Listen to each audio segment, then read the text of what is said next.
What's going on there, YouTube, and welcome back to another comic book video. Okay, so we're going to continue our coverage over Acts of Vengeance. Now remember, when it comes to Acts of Vengeance, it's all about the idea that to see our heroes go up against characters they don't usually fight against. So for example, you will have Spider-Man fighting against Magneto. You would have Wolverine fighting against Tiger Shark. You would have, let's say, the Hulk fighting against Great Gargoyle. It was a way to see our heroes go up against characters they don't usually fight against. Now, when it comes to the bad guys, the reason why they're going after different characters is because of Loki. You see, when it came to Loki, he realized that the villains are always losing to the same heroes over and over again. And so he was able to build an inner circle of villains and said, hey guys, listen, I realize why you guys and me are always losing to the same heroes over and over again, because those heroes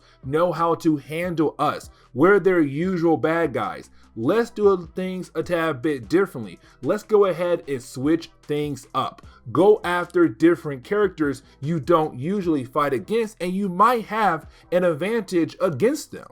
Now, when it comes to the main storyline for Acts of Vengeance, it really does take place in the Avenger books, and also the books of characters who are part of the Avengers. So like Iron Man or Captain America. Now, when it comes to today's video, we're going to cover one more book from Avengers and another book from Captain America. Now, in these two books, we're going to see two things. The first is that we're going to see the end to Avenger Park. And the reason why? Because we're going to have the Avengers fighting against Freedom Force. And then we're going to see Magneto fighting against Red Skull. Really, it's Magneto just hunting down the Red Skull. And so the first chapter we're going to cover is Avengers number 312, where we pick up with the West Coast Avengers. Now, around this time in Marvel Comics, we had two Avengers teams. The original one stayed on the East Coast, and the new one stayed on the West Coast. Now, the reason why the West Coast here on the East Coast is because they couldn't get a hold of any members of the East Coast team. And here is the reason why. Avengers Island was destroyed at the very beginning of Acts of Vengeance, and the West Coast team is just now finding out about it. Now, when it comes to Hank Pym, he's trying his best to do some research to figure out what is exactly going on when it comes to the villains going after the different heroes. Now, he does realize that most of the battles are only taking place in America, which he is right. Only a few chapters of Acts of Vengeance takes place somewhere else outside of America. But when it comes to our heroes, they're having a hard time finding the East Coast team, but at the same time, trying to figure out why are the different bad guys coming after them with this new kind of game plan.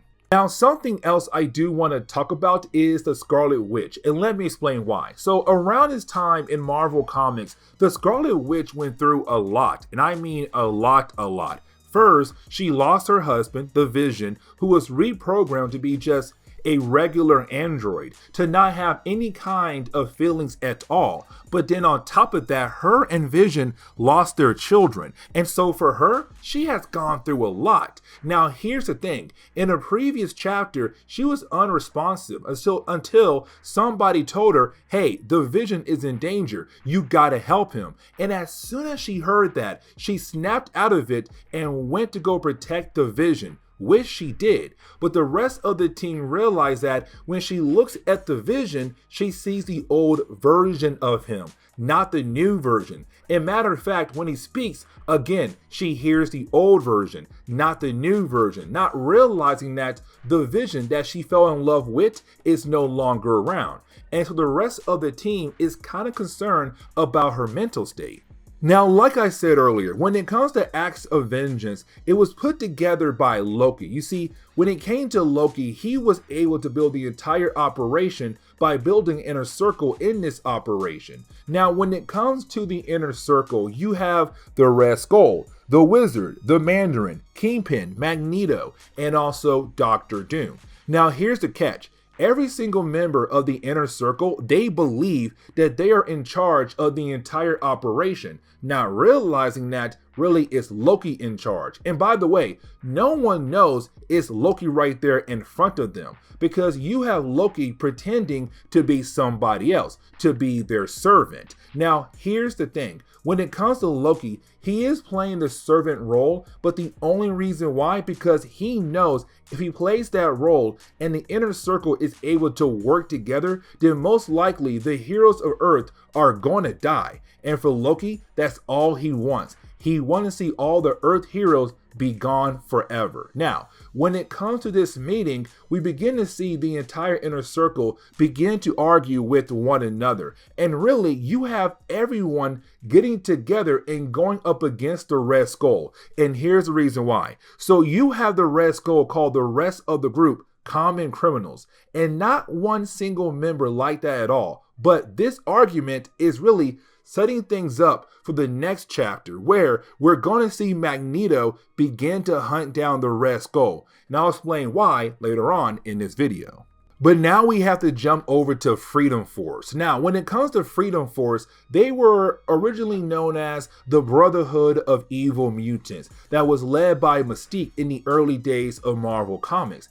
But by this point, they began to work for the government as a way to be forgiven for all the crimes that they had committed. Now, here's the thing. Their team was put together to go after mutants, and that was really it. But out of nowhere, you have Pyro, Blob, and Avalanche arrive at Avengers Park looking for the Avengers. And it seems like these three characters are trying to arrest the Avengers because the government told them to. Now, when it comes to Avengers Park, at the surface, it may look like a regular park, but underneath it is an actual base the Avengers use. Now, when it comes to the West Coast team, they're inside that base right now, and on their screens, they can see Freedom Force just walking around the park. Now, when it comes to Vision, he believes that he should go up there and ask him, why in the world are you looking for us for? Except, as soon as Vision gets up there, you have Blob just smack the heck out of Vision. And that tells the rest of the team they have to get up there right now to figure out what in the world is going on with Freedom Force. Now, we do get a lot of pages that show us the West Coast Avengers fighting against Freedom Force. Now, at first, it seems like both sides are just equal to one another. Neither side is able to get the edge over the other until you then have Freedom Force being able to get the edge over the West Coast team. Now, here's the thing. The West Coast team, they have the numbers. There's more of them than the Freedom Force team. And on top of that, the West Coast Avengers, well, they're more experienced, but they're struggling. They're getting their butt kicked by Freedom Force. Now, everything seems like Freedom Force is going to win until you have Avalanche do some severe damage to Vision. And as soon as it happens, you had a Scarlet Witch freak out, because now the man she loves is on the ground, possibly dead once again.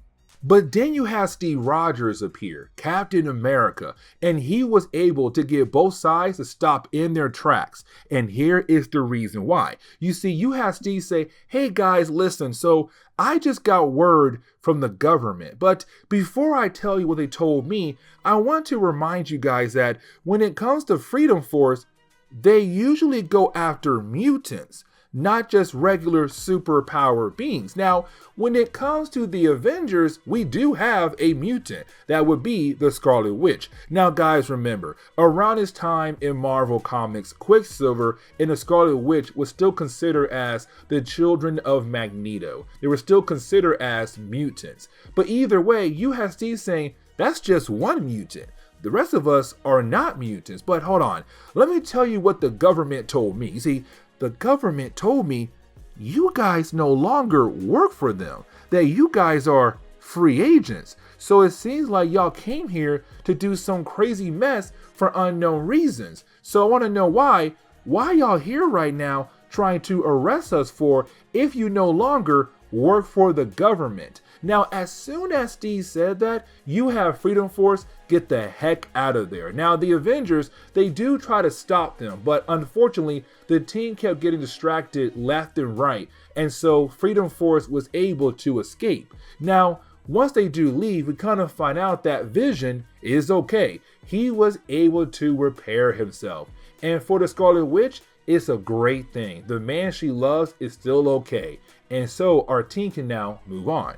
Now, the next chapter that we are going to talk about is going to be Captain America number 367. Now, this picks up with the last chapter left off when it comes to Captain America in number 366. And remember, when it came to Steve Rogers, he had to fight against Namor because Namor was being mind controlled by the Controller. Now, when it came to Namor, he was defeated by Steve Rogers, and you had Steve bring Namor over to Hank Pym to hopefully find a way to remove the disc on the back of Namor's neck so that he would no longer be in control. And so the opening pages of this book, we kind of find out that Hank Pym was able to free Namor. Now, when it comes to Namor, he does inform Steve Rogers that he was also invited to be part of the Acts of Vengeance event. Because again, when it comes to Namor, he used to be a bad guy. He's really more anti-hero. Sometimes good, sometimes he's bad.